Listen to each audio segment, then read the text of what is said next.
Class 11th में English में आज हम लोग पहला लेसन है द पोर्ट्रेट ऑफ लेडी उसका अध्ययन करेंगे। और इस पाठ को लिखा है सरदार खुशवंत सिंह ने। तो ये जो पोर्ट्रेट ऑफ लेडी है the particular lesson prescribed in our NCERT book class 11th by Khushwant Singh. अब the portrait of a lady by Khushwant Singh. एक पोर्ट्रेट ऑफ ए लेडी, एक महिला का चित्र जिसको सरदार खुशवंत सिंह ने लिखा है। और खुशवंत सिंह ने इसमें बताया है कि उनकी दादी माँ से उनके किस प्रकार से संबंध थे और दादी माँ किस प्रकार से खुशवंत सिंह को इस प्रकार से प्रेम करती थी और वो कुत्तों से कितना प्यार करती थी, गौरैया से कितना उनका स्नेह था। तो एक प्रकार से पुराने जमाने में जो हमारे संबंध हुआ करते थे वो बड़े मधुर हुआ करते थे, लेकिन परिस्थितियों ने अब उन संबंधों को बदल करके रख दिया है। तो इसको खुशवंत सिंह ने बड़ी मौलिकता पूर्वक अपने अनुभव को इस पाठ के माध्यम से शेयर किया है कि किस प्रकार से उनकी दादी माँ उनकी खूब देखभाल किया करती थी। खुशवंत सिंह एक भारतीय लेखक हैं, वो पत्रकार भी थे और वो अखबार में भी रेगुलर कॉलम लिखते थे, ना काहू से दोस्ती ना काहू से बैर। और वो उनकी एक प्रसिद्ध पुस्तक है अ ट्रेन टू पाकिस्तान, जिसको हिंदी में बोलते हैं पाकिस्तान मेल। उसमें उन्होंने भारत और पाकिस्तान के बंटवारे को किस बड़े मार्मिक ढंग से चित्रित किया है। तो लेट्स स्टार्ट द लेसन। तो जो ये the portrait of a lady जो शुरुआत होती है लेसन की, कुछ जैसा कि कॉन्टेक्स्ट में बताया गया कि ये खुशवंत सिंह और उनकी दादी माँ के प्रति जो प्रेम का भाव था वो जैसे जैसे खुशवंत सिंह बड़े होते गए वैसे वैसे दादी माँ से उनके संबंध कम होते गए। लेकिन उनकी जो दादी माँ थी बड़ी धार्मिक प्रवृत्ति की महिला थी और वो चाहती थी कि उनके बच्चे का वो अच्छे से संस्कार मिले। तो जब खुशवंत सिंह बचपन में वो देखा करते थे कि उनकी दादी थी काफी वृद्ध थी और वो चलने थोड़ा से झुक करके चलती थी और वो देखने में ऐसी लगती थी कि जैसे कभी जो है वो हमेशा से वो वृद्ध ही रही होंगी। और उनके बारे में बताया जाता था कि वो बचपन मतलब अपने युवावस्था में बड़ी सुंदर थी। लेकिन लेखक ने जब से उनको देखा वो उसी तरह से उनकी वृद्धावस्था में देखा, वही उनकी स्मृतियों में है। और उनके ग्रैंडफादर की एक तस्वीर लगी हुई थी और वो तस्वीर बिल्कुल उसी तरह से लगी हुई थी कि जैसे कोई 200 साल का आदमी हो जो कभी जो है वो युवा नहीं रहा हो, वो सदैव वृद्ध व्यक्ति रहा हो और उनकी बड़ी सी दाढ़ी जो है वो उनके पूरे चेहरे को आधे शरीर को ढक रही थी और उनको देख करके लगता था कि वास्तव में बड़े योद्धा रहे होंगे। तो इस प्रकार से खुशवंत सिंह ने अपनी दादी और अपने ग्रैंडफादर का वर्णन किया। और जब वो स्कूल जाने लगे तो वो एक्चुअली इनके पिताजी और इनकी फादर और मदर वो शहर चले गए, वहाँ एडजस्ट होना चाहते थे। और उस पीरियड में खुशवंत सिंह अपनी दादी माँ के साथ में रहते थे और दादी माँ ने ही उनका पालन पोषण किया, उनको स्कूल ले जाती थी और वहाँ उनको तैयार करती थी, उनको उनकी कापी किताब उनका बैग तैयार करती थी। और जब वो विद्यालय में जाते थे तो उनके साथ में छोड़ने जाती थी और विद्यालय और जाती थी तो बासी रोटी जो बची होती थी वो कुत्तों के लिए लेकर के जाती थी। खुशवंत सिंह विद्यालय में पढ़ने चले जाते थे और बगल में जो टेम्पल था वहाँ पर उनकी दादी माँ जा करके कुछ पूजा पाठ किया करती थी या स्क्रिप्चर पढ़ा करती थी, महाभारत गीता रामायण का अध्ययन करती थी। जब स्कूल ओवर हो जाता था तो दोनों लोग साथ में लौटती थी और कुत्तों को रास्ते में रोटी देते हुए वो वापस चली जाती थी।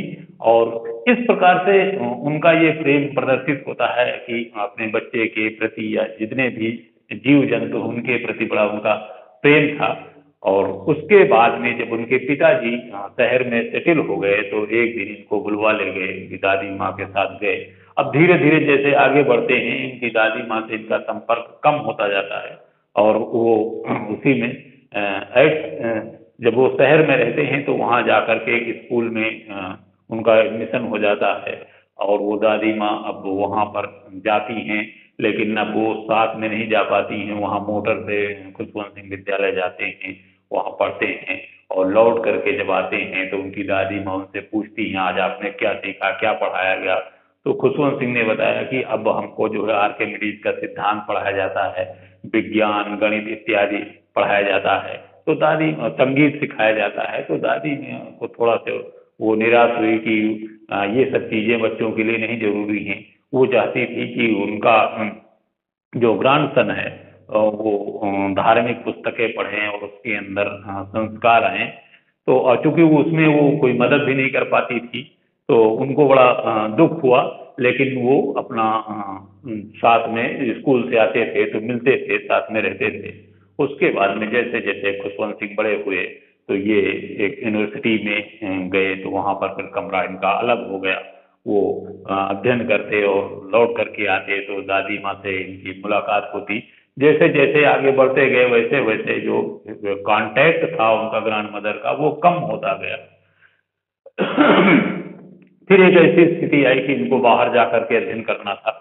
तो बाहर जब गए तो इनकी दादी माँ उनको स्टेशन पर छोड़ने गई। तो खुशवंत सिंह ने सोचा कि उनकी दादी माँ बड़ी निराश होंगी, तो वो बेचारी बड़ी दुखी थी, लेकिन स्कूल स्टेशन तक छोड़ने गई। और जब वो वहाँ स्टेशन पर सी ऑफ करने लगी तो उन्होंने उनके मस्तक को चूमा और कुछ बोली नहीं, बल्कि वो मन में कुछ ना कुछ जो है वो आ, इस प्रकार से प्रार्थना उनके अच्छे के लिए करती रही।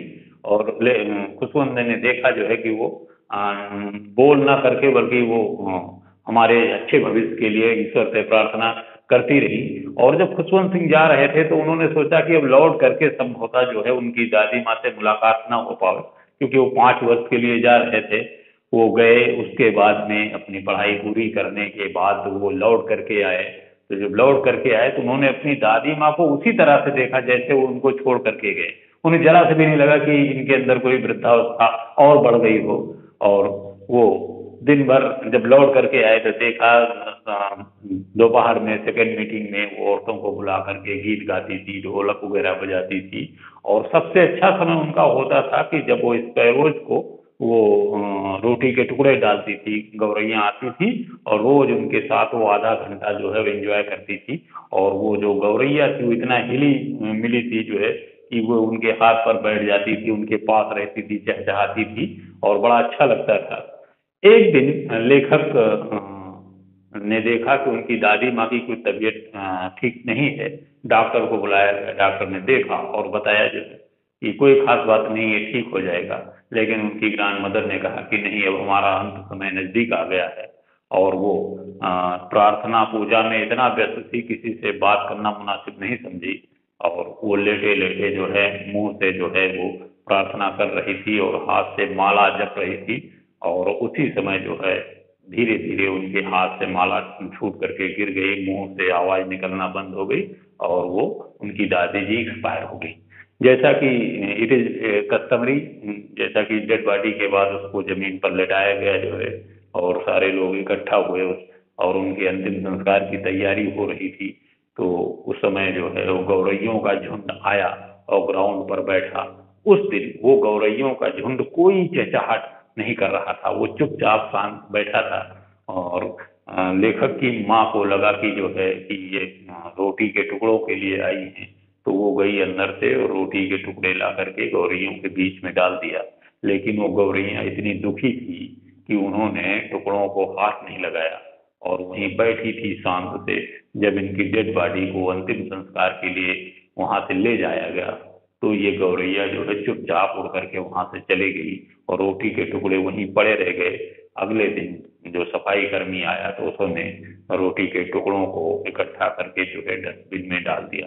तो इस प्रकार से ये जो the portrait of a lady की हिंदी में संक्षिप्त में सारांश था जो है। अब इससे संबंधित क्वेश्चन आंसर नेक्स्ट डे बताए जाएंगे।